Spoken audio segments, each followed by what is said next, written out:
What's going on, YouTube? Ferocity here. Hope you guys are doing well. The skill-based matchmaking debate is back. With the Black Ops 6 beta now in full swing, it seems that skill-based matchmaking is being mentioned everywhere. Whether it's trending on Twitter or talked about in Reddit posts, everybody seems to have an opinion about skill-based matchmaking. So let's have an honest conversation about it today. As unfortunately, I think we have to come to a very difficult conclusion about skill-based matchmaking. Now, I've been overwhelmingly negative about skill-based matchmaking in the past. I've been talking about it for years on this channel. And my opinion honestly hasn't changed that much. But regardless of my feelings and opinion on it, I think we have to look at the facts. There's a reason why skill-based matchmaking is so deeply embedded into Call of Duty's DNA. And it's because it returns the data and the results that Activision desires. Every decision that Activision makes is about achieving an expected result. Regardless of how you feel about the gameplay, and we'll talk about the gameplay in a second, there's a reason why COD HQ exists. There's a reason why skill-based matchmaking is there. There's a reason why they have so many in-game purchases. All of this leads to more revenue for Activision. And it also leads to the investors being happier. COD HQ directly leads to higher player counts because it bundles everything together, and then they can tell the investors, look how strong the Call of Duty player base is. Look how big this number is. Regardless of them knowing whether or not those players are on Modern Warfare 3, on Warzone, or on Modern Warfare 2, it doesn't matter. It's on COD HQ, and that's what they care about. It delivers the results they want. Same thing goes with the microtransactions. The reason why everything is so overly monetized here is because it returns the numbers they want. Microsoft talked about it many times. Since they've acquired Activision, Call of Duty has contributed to massive revenue growth across the board, and it's because they overly monetize their game. But it works. And the reason why they're able to overly monetize their game and get away with it is because of aspects and systems like skill-based matchmaking. Because skill-based matchmaking, regardless of whether or not you and I like it, directly deliver the results that they want for microtransactions because it retains players. Whether it's new players or old players, skill-based matchmaking keeps players coming back for more.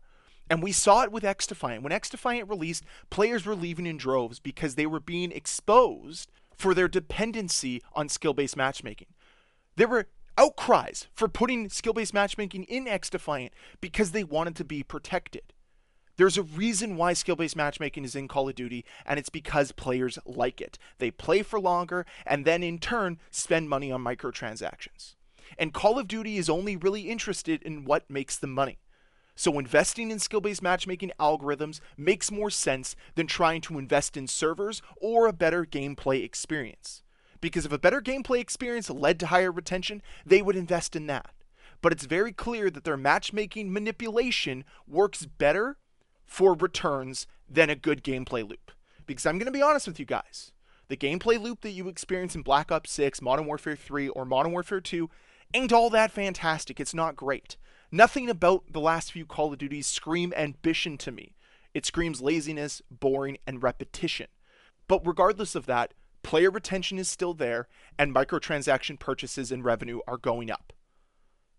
So Call of Duty can disincentivize the gameplay experience, the gameplay loop, and instead just focus on what players want, which is microtransactions and a manipulated gameplay experience, a manipulated matchmaking experience. That's what's happened.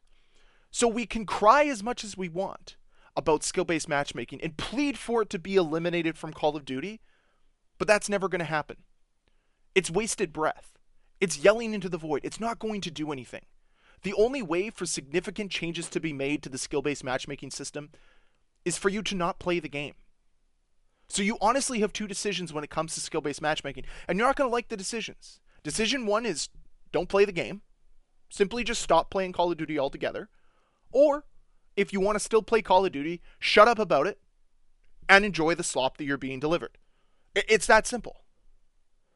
And honestly, I think that's going to be the decision that I make. I don't really love Black Ops 4, or Black Ops 6, pardon me. I don't really dig it. but it's still something that I could see me jumping in and out of once or twice a month.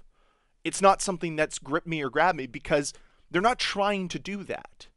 They're trying to get you addicted to the manipulation that they have within their matchmaking system.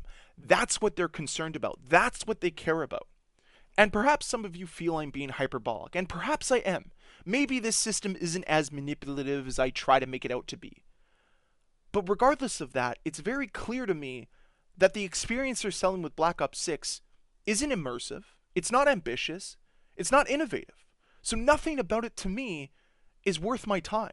When I'd rather go play Black Ops Cold War or even go play X-Defiant, a game that has massive flaws with it, tells you that there's something missing within the experience that Black Ops 6 is trying to deliver. And this doesn't all fall on skill-based matchmaking. I don't think skill-based matchmaking is the primary force behind Call of Duty not being ambitious. But it definitely has led to them being a little bit more complacent, a little bit more lazy, because they know the player retention from the skill-based matchmaking numbers does lead to higher revenues. So they can be a little bit more complacent. They can take their time fixing server issues or fixing other complaints the community has because they don't really have any urgency anymore or any need to. Because skill-based matchmaking is behind the scenes making sure that players want to play their game and ignore the gameplay loop.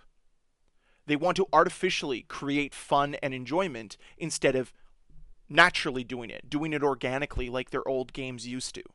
And yeah, I might be a little bit nostalgic. Maybe I'm looking at the older games with rose-colored glasses. I don't really know. But it's clear to me that something has drastically changed within the Call of Duty formula, and it has definitely turned me off. And I know I'm not alone with that.